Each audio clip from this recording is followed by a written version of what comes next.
Hey there folks, so today I'm going to show you how to change your units from metric to US standard or vice versa in Fusion 360.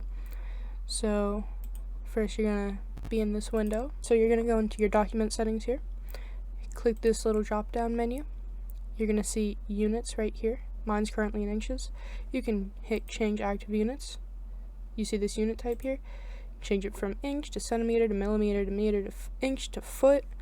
I'm just going to change it to centimeter right now, and as you can see, I can draw in centimeters,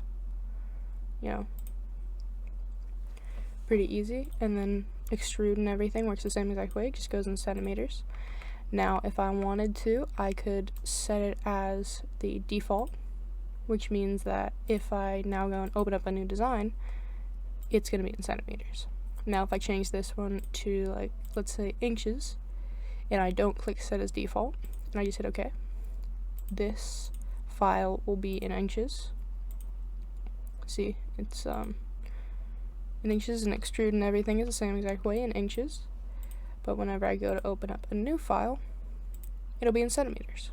So I'm just going to change this back to inches and make it my default, because I mostly measure in inches. And that's how you can change your units in Fusion.